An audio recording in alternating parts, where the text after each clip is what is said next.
Tonight, we are very excited to welcome SupperBloom to the stage of the Phoenix Theater. SupperBloom is the creative vehicle for Sonoma County's own Quenby Dolgushkin, a person who, in my opinion, is an artist in the truest sense.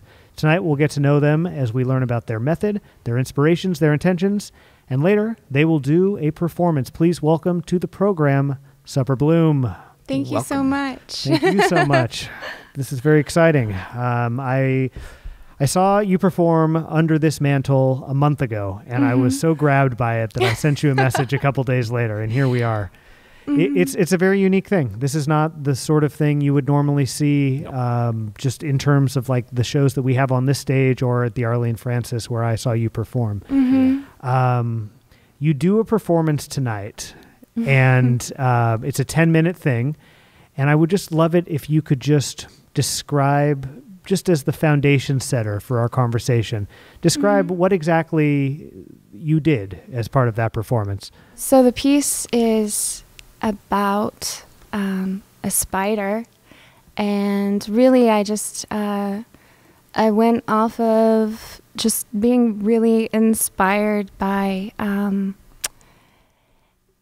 what spiders do, and wanting to create a space where I could personify a spider and kind of take the things that it does instinctually and make rituals out of it. I mean, anytime I've seen a spider weave a web or eat a bug or anything, there's just like such an intricacy to it and beauty to it. And I wanted to put that on the stage, and then I also created music to go along with it, and my songs play throughout, and really all the songs are about this spider, and the lyrics are just super simple, but I guess what resonated to me with it the most was the cycles that a spider goes through, the life and death, and it was just something I was thinking a lot about, was actually death and rebirth, and how oftentimes spiders, they lay their eggs and then they immediately die, or they give birth and the children eat its body, and so just all those images and everything. Do you recall the moment in your life where you became fascinated with the spider? I know that, and we'll talk about it a little bit later on, you have your influences have changed over time, and personifying animals and insects, which I don't want to spoil the later interview, but this is something that has grabbed you lately. I'm curious, the spider in particular. Yeah. Do you remember if there was a moment or a collection of moments where you were like, this is a creature that fascinates me? Yeah, well, I remember being a kid, and my siblings are both so afraid of spiders. And actually a lot of my friends were too, and I just like never quite made sense to me. I just thought that they were really beautiful. I mean, I didn't want to be like covered in spiders or anything, of course, but like I just remember being little and watching a spider weave its web and thinking it was a really beautiful act. Yeah, I love spiders too. If you don't like mosquitoes and flies and things like that, spiders are really great to have around. Exactly. Yeah.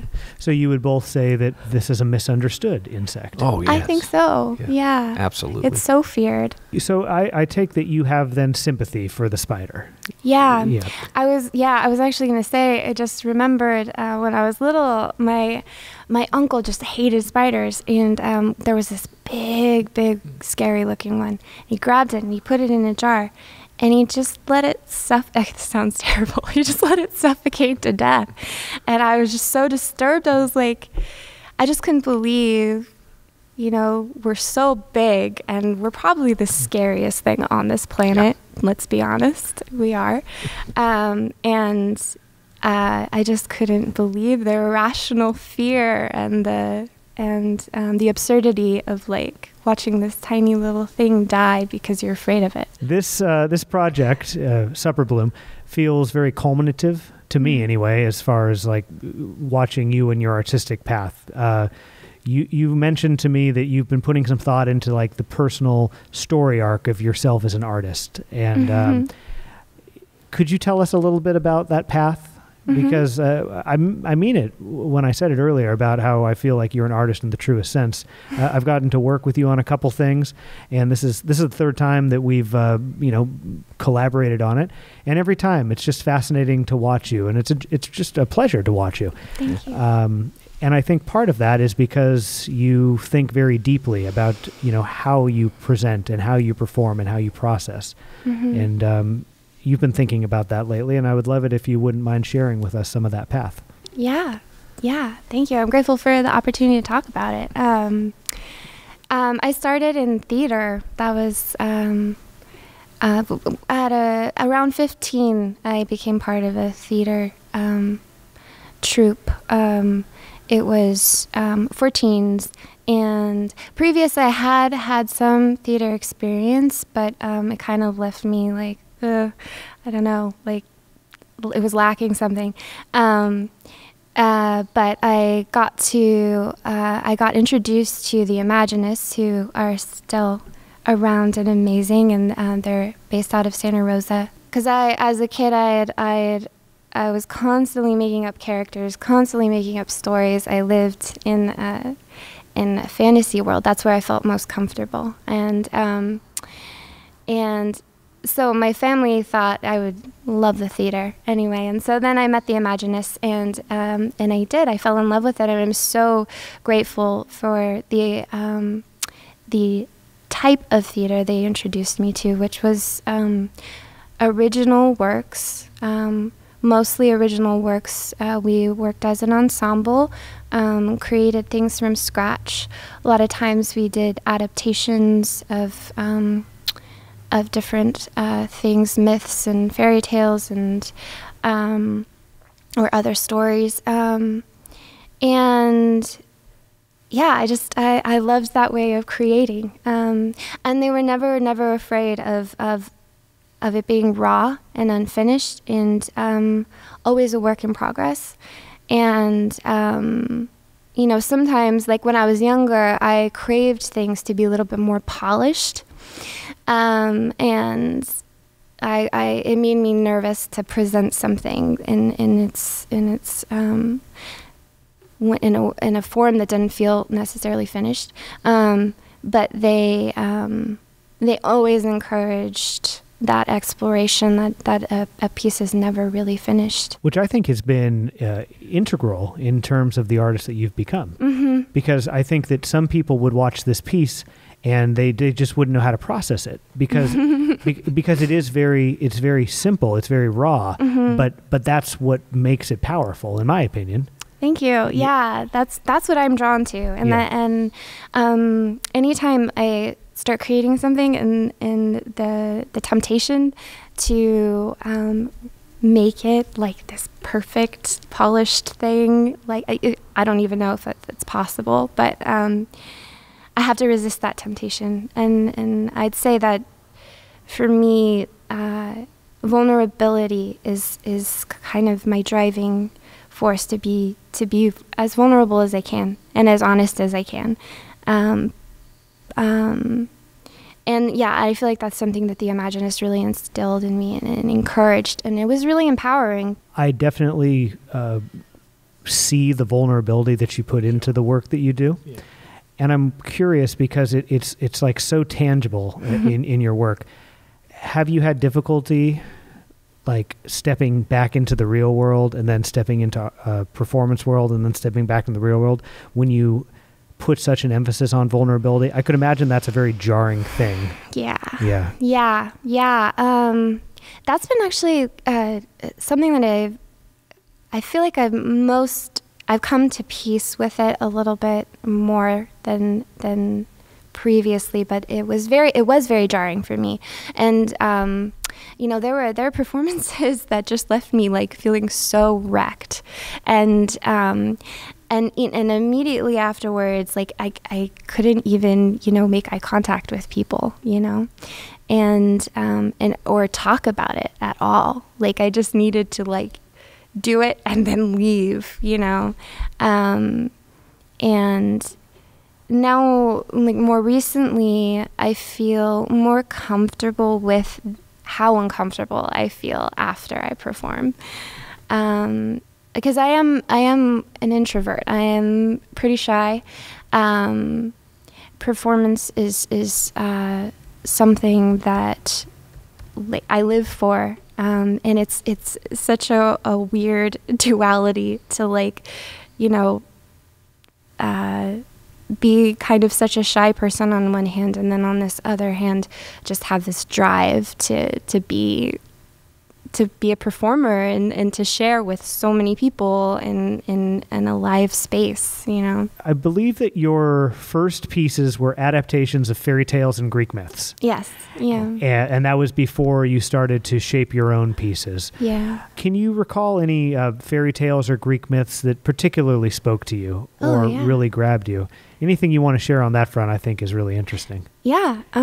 Well, so the first solo piece that I created was 3 characters, and 2 of them I borrowed. So one was a siren, like from the Odyssey, and then the second one was I thought of her as Baba Yaga, but she was just a witch, and but from the Russian fairy tale Baba Yaga. That's one of my favorite, and I've made another piece. Actually, the fairy tale is called Vasilisa the Wise, but I love Baba Yaga as a character. She's very inspiring to me.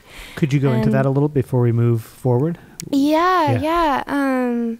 So she's just a really interesting character that shows up in several Russian fairy tales, and she's like your typical witch that like will eat you basically if you cross her, but she's also incredibly wise, and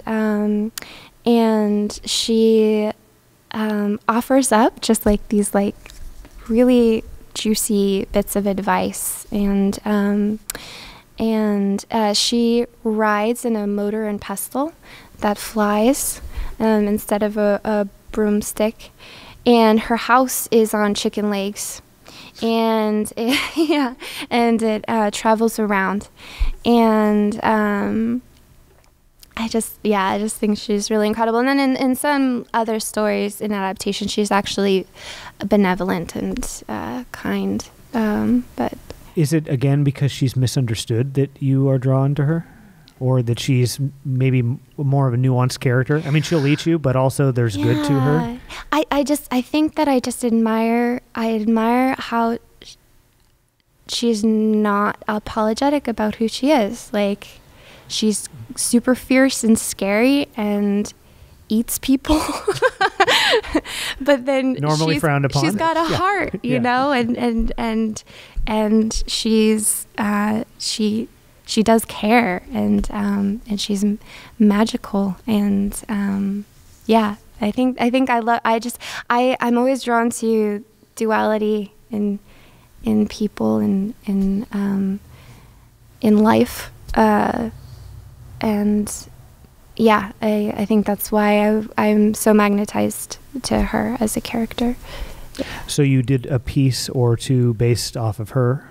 Yeah. In my first piece, I was exploring roles that I felt like I had just gotten out of a relationship, and I was thinking about all these roles that I subconsciously took up in the relationship. That I feel once I examined them, I was like, that's not me. That feels like it's conditioning. That feels like it's, but I had done it in every relationship I'd been in, And so I was exploring. I wanted to take those characters out and look at them and embody them so the first character was a siren from the Odyssey, and basically she just had a monologue, and I did this all in masks, so I had like 3 different masks, and she talks about how she feels like a failure because she's never seduced a man to his death, and never drowned a man at sea, and how she doesn't know her own worth, because if she can't do that, then what's her worth? And I wanted to explore that kind of the role I felt like I was taking up of like wanting to be like the seductress, like somebody's everything, you know. They're like manic pixie dream girl, and how if I couldn't achieve that, what a failure I felt like not just in the relationship, but as a person. And then the witch character was, her whole life all she ever wanted to be was a witch, but she's never been able to cast a spell, and she's never, you know, managed to lure anybody into her gingerbread house, and how she kind of devoted her whole life to being this thing, but like now it just seems like like she's wasted her life. And then the last character was a housewife character. It was a full mask, so it didn't speak. And I just performed to a song and basically took her heart out, which was a cooked beet, actually, but it looks like a real heart. And I cooked it and battered it with a mortar and pestle. And the housewife was kind of just how the nurturer in me, the caretaker in me, just wants to give everything to somebody and leave nothing for myself, and how that conditioning, I feel like that's kind of the message you get, that I feel like I mean, I don't identify as a woman, but how a lot of women get that message, and that's how they should be in relationships is so it was extremely cathartic for me. There was a lot of humor in it. It actually sounds like it was so depressing, but it wasn't. I put a lot of humor in it. But that was kind of like my first solo piece that I created, and it did wonders to heal me, actually, in all of these ways, to examine myself through these characters that way. Would you say that the developing of those pieces was sort of a wrenching, sort of healing process? Yeah. Because this is an identifying process as well. Yeah. But getting to the identifying is sometimes a rocky road, which is why a lot of people have a tough time doing it. Yeah. As the housewife, when you were bashing the heart, what were you trying to convey in that moment?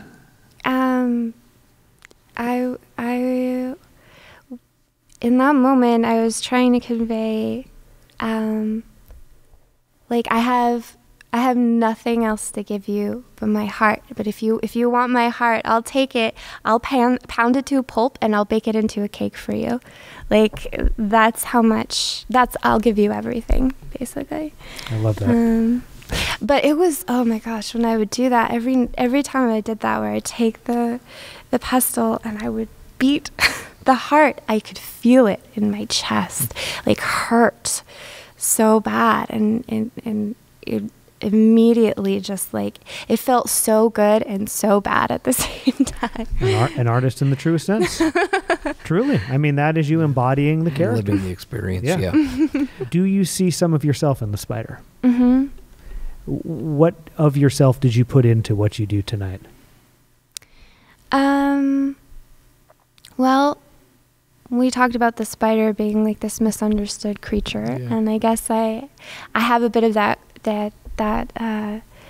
complex of feeling like I feel like sometimes like I'm such a monster, and I think that's probably relatively common that people feel that way, but then I also feel so proud of that monster at the same time, and all the beautiful things that monster can do that may be perceived as like not beautiful, but to me they are. And so I wanted to just, I wanted to embody that feeling of like being a creature that is both ugly and beautiful and everything. And in particular lately you've been drawn to the duality of scary and beautiful. Mm-hmm. It's fascinating because the spider is just that. You've captured it beautifully. I don't know. Is there anything else for you to say about why you're drawn to duality? Well, I'm a Gemini. So there's that. Could you tell us why that is significant to the question? Yeah. The twins. I mean, first of all, that's my favorite type of answer, by the way. Well, I'm a Gemini, so good. But to the person who doesn't know a lot about that area, myself and perhaps others, could you explain why that makes sense as a response to that question? Yeah, well, the Gemini is the twins. It's said that the Geminis are two-faced, or that they have but that's a negative way of saying it, but that they have two sides. And I definitely relate to that and feel that in my life a lot. And I used to be ashamed of it and think it was a negative thing, that I'm not trustworthy or whatever. But I think it's a wonderful thing. I think more people are like that than they realize. And that change and fluidity and the back and forth, it's a human thing. It's and then the scary and the beautiful, because I put that in like every piece that I've made too. And I think that's like growing up, I was just like so afraid of not being beautiful. I thought, that was like where all my worth lay, is in being beautiful. I mean, that was just like I was bombarded all the time with that message everywhere I looked, and I was so terrified of being ugly. But I also thought I was ugly. So in my pieces, I really like to embrace the beauty and the creepiness at the same time. Like, a lot of people get creeped out by masks, and I've always been drawn to masks because I love them. I think they're incredible vehicles for expression, and I make them by hand too. That was another thing. I love the process of making them, and it's really hard to control exactly what the expression is going to be. It always takes me by surprise what emerges, and it's always feels like an internal piece of me that I didn't know was there, like showing its face and emerging. It's really cool. That is significant that you make your own masks. It's also significant that you've started to make your own music. For these pieces. Mm-hmm. And I feel like there's a lot there.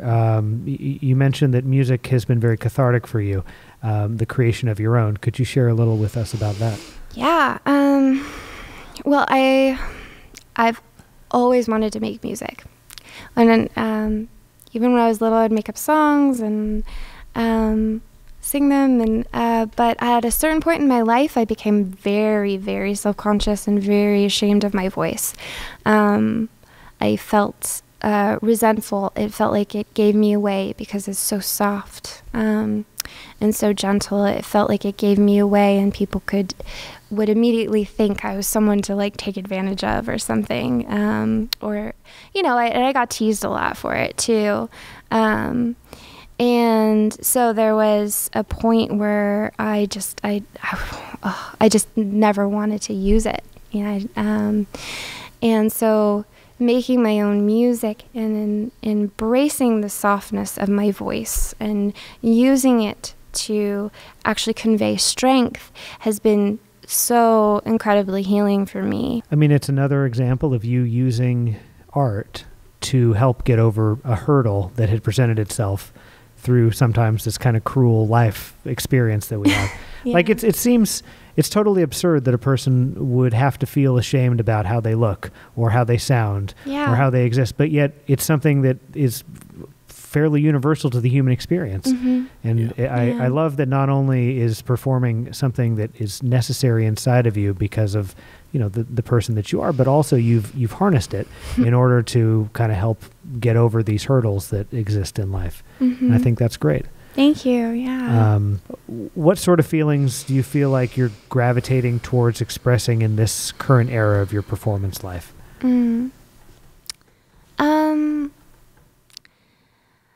I mean, that's a tough one because there's so many things that I feel like I want to share with my performances, and a lot of times it's not as simple as just like one feeling. Like things kind of like emerge as the process of making something. Oh crap. No, I think that's great, and I think it captures a really good point, which is that you're never just channeling isolation. You're never just channeling sadness. It's this very three-dimensional sort of spectrum where, you know, you're expressing this, but you're actually expressing like 5 different things that surround that as well. And a lot of times, like in the creation process, things will pop up and surprise me. I'll be like, I didn't even know I wanted to say that. Like, but now that I see it, it makes sense. Like, I mean, what I've been thinking of a lot about right now is just cycles and the cycles of life and death and birth and just, I don't know, that this isn't all there is, you know, or maybe it is, but like just life. I don't know, you know, just what it is to be alive and to be feeling and experiencing so much all of the time. And it's so great to like pop out of that for a second. I guess like what I was thinking of most recently was this experience I had in one of those flotation pods, like an isolation tank. It was so profound for me to lay in complete darkness and important to contextualize this for people. So you went to a place and laid in a bed of water in complete darkness, no sound. In a tank. No, in a tank. Yeah. And no noise. The water is body temperature, and you're floating, and then it's completely dark. There's no difference between your eyes open and your eyes closed. And I at first it was like I felt like I couldn't breathe. It was just like it was just so overwhelming and frightening, and I felt kind of frozen. But then as I let it like hold me and embrace me, I reached this state that I feel like I've never achieved before with like any other kind of meditation or anything, and it was just like this feeling of infinity, and it was so like comforting and refreshing to just be like, fuck, like, okay, like there's more than just, you know, this body and this life. There's so much more. There's infinity, and like that used to scare me, the idea of infinity, and it's like I'm ready for infinity. And I guess like I don't know, like that was one of the things I was thinking of when I created the piece, was just like how we go on. These cycles happen to us, and we go on. I love that, and it ties in with the last prompt that I wanted to talk to you about. 2 years ago, you wrote a piece online about art being a gift, you reflected about a lot of different things, but one of the things you reflected on in that piece was, let's see, a Japanese scientist, Masaru Emoto. Do you remember what I'm talking about here? Yeah. Something about water crystal pictures and how he discovered that water reacts to messages. Do you remember this? Yeah. Yeah. Well, that's so weird that you're bringing this up because it's right around the same time I made my first piece. Okay. Yeah. So could you share with us about that scientist or do you even remember what I'm talking about here? Well, I don't really know where I ended up with that. So I'll read it to you. Okay. Basically, he discovered that water reacts to messages. Yeah. And when frozen after receiving a message, the water creates beautiful crystals that relate to the message. He also discovered that the messages could translate to water through prayer, and that if many people prayed at the same time around a body of contaminated water, it could actually purify the water. And your thought was that the theory revolves around the fact that we are made up mostly of water, and that being part of the world we are one with, when we pray for ourselves and to ourselves, it is the same as praying for the world. And this caused you to want to begin to pray for yourself after a time of a pretty heavy emotional tumult. And this led you to wanting to thank yourself and to love yourself. And it never occurred to you before that healing yourself could in turn heal the world. Yeah. And that it's funny how we think of ourselves as so separate from everything else. But in fact, we are all connected in that way. And this was part of a larger piece about how art has been such a gift to you, and it's given you so much. And the more you read and consume other artists, the more connected you feel to the world around you. And that this is an incredible revelation that you had after a period of a lot of pain, and that you were thankful for basically connection to the world, connection to your fellow artists, and being an artist yourself. Yeah. Thank you for bringing that up and reminding me of that, because that was such a critical point in my life. And yeah, it really resonated with me with what we do with art, especially with my pieces. I worried sometimes that, is this too self-indulgent, or is this dealing with my personal whatever, is that going to do anyone any good to see it or experience that? But we're all experiencing a lot of similar things, and I think the act of creating those pieces, because they healed me, that healing goes out, and I've had people tell me that they gotten a lot of healing from witnessing my pieces, and that's something that I never expected, but I am so grateful that for some people that's what it has done for them, because I know for me I wouldn't be here without it. And yeah, and I think art in all of its forms,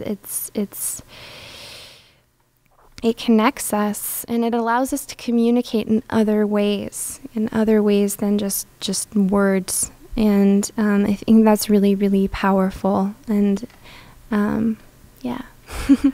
I can't think of a better way to conclude the episode than on that point. So all I can say is, Tom, do you have any closing thoughts for us here tonight? Stick around and watch what's about to happen. It's really a beautiful piece. And it starts and finishes in duality, as a matter of fact. I think, anyway. I think it starts with the sun and it ends with the moon. There's some birth, there's some death. It's just such a beautiful dualistic piece. Thank you. And from someone who loves spiders, I'm kind of glad you gave that up just this once, because knowing what you're looking at is it's an awful lot of fun with that knowledge as well. Thank you. That conclusion you just did was very beautiful. I can't say enough about it. I feel like it was just such a good sort of explanation of why you do what you do and why many of us do what we do. So, all I can say to you is thank you so much for being a part of this thing with us here tonight. Thank you. It's been such a pleasure. Yeah. I mean, the care and generosity of self that goes into the work that you do is so evident. And I believe that we captured that both in the filming of your performance and also the conversation here tonight. Conversation. Absolutely. So, I mean, all I can say is we're very appreciative. Me too. Yeah. Thank you so much. It is now our time to officially recommend that you turn your attention to the Onstage with Jim and Tom YouTube channel, where you will find SupperBloom performing Spider tonight. Go to YouTube and search SupperBloom Spider, and you will find it. Spell that. SupperBloom. One word. Spider. SPIDER. The spider part was easy. But it is the embodiment of everything we've discussed tonight, and we're so grateful for it. So to the audience, we say, please go watch that. And to Quenby, we say one more time, thank you so much for being a part of this with us tonight. Jim. Thank you so Tom. much.